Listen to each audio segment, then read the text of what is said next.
institutions from classroom learning to global impact. Engineering education aligned with the global goals. மாண்புமிகு உறுப்பினர் K Marimuthu அவர்கள் சுருக்கமா இதை ஒட்டி மட்டும் பேசுங்க.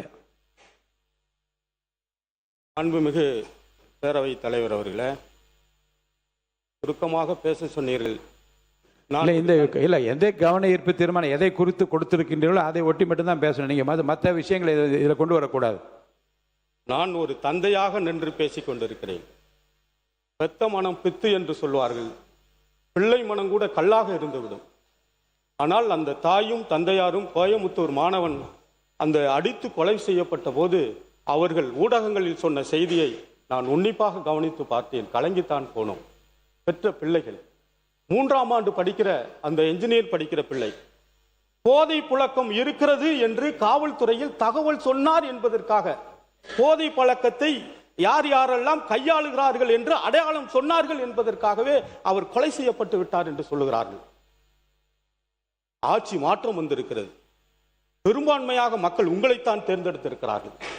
இந்த காவல்துறை பொறுப்பற்ற முறையில் இருக்கிறதோ என்று நான் மீண்டும் கவலையை தெரிவித்துக் கொள்கிறேன். இந்த மாமன்றத்தில் இது என்ன தீர்க்கப்படாத பிரச்சனையா? உலகத்தில் இது போதைப் பொருளை தீர்க்கவே முடியாதா? கடுமையான சட்டங்கள் வந்திருக்கிறது. நடைமுறைப்படுத்துவதற்கு காவல்துறைக்கும் நீதிமன்றத்திற்கும் யார் தடங்கள்? மாண்புமிகு பேரவைத் தலைவர் அவர்களே, அந்த மாணவனுக்கு நீதி வேண்டும். அந்த மாணவன் மட்டுமல்ல, ஒட்டுமொத்த மாணவ சமுதாயமும் பாதுகாக்கப்பட வேண்டும். அப்படி பாதுகாக்கப்பட வேண்டும் என்று சொன்னால் தனி சட்டங்களை கொண்டு வருவதற்கு கூட இந்த அரசு தயாராக இருக்க வேண்டும். சட்டம் கொண்டு வருவது மட்டுமல்ல, அந்த சட்டத்தை நடைமுறைப்படுத்துவதற்கு ஒரு தனி ஆளுமை வேண்டும். அந்த ஆளுமை உங்களிடம் இருக்கிறது என்று தமிழ்நாடு மக்கள் எதிர்பார்த்திருக்கிறார்கள். செய்வீர்களா என்று நான் கேட்கிறேன். எனவே உரிய நீதிபதியை கொண்டு, ஓய்வு பெற்ற நீதிபதியை கொண்டு உரிய விசாரணை நடத்தப்பட வேண்டும். இந்த சட்டம் கடுமையாக்கப்பட வேண்டும் என்று நான் அந்த மாமன்றத்தில் வேண்டி விரும்பி கேட்டுக்கொள்கிறேன். அதோடு இன்னொன்றையும் சொல்லுகிறேன். திருவொற்றியூரில் ஒரு பள்ளி மாணவன் இறந்து போயிருக்கிறான். அந்த குடும்பம், அந்த தாயினுடைய மனநிலையை இந்த அவை பரிசீலிக்க வேண்டும். அதே போல நம்முடைய தளி சட்டமன்ற தொகுதியில் சித்தாம்பூர் ஊராட்சிக்கு உட்பட்டிருக்கிற ஒரு பெட்டாக்கலாம் என்கின்ற ஊராட்சி ஒன்றிய தொடக்க பள்ளியில் 4ஆம் வகுப்பு மாணவி பாலியலால் படுகொலை செய்யப்பட்டிருக்கிறார். பாலியல் வன்கொடுமை செய்யப்பட்டிருக்கிறார். எனவே இந்த அரசு உரிய கவனம் செலுத்த வேண்டும்.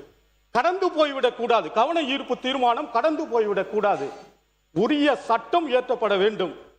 காவல்துறை சீர்திருத்தம் செய்யப்பட வேண்டுமோ என்று நான் வினாக்களை எழுப்பி சம்பந்தப்பட்ட அமுதன் உள்ளிட்ட பாதிக்கப்பட்டிருக்கிற அந்த பள்ளி குழந்தைகளுக்கு, கல்லூரி மாணவர்களுக்கு உரிய விசாரணை நடத்தப்பட வேண்டும்.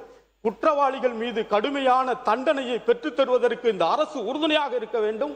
அந்த இழந்து போயிருக்கிற அந்த குடும்பத்திற்கு உரிய பாதுகாப்பு மட்டுமல்ல, நிவாரணங்களை வழங்குவதற்கும் அரசு தயாராக இருக்க வேண்டும் என்று பணிவோடு கேட்டு நான் விடைபெறுகிறேன். நன்றி, வணக்கம். Saram institutions from classroom learning to global impact. Engineering education aligned with the global goals.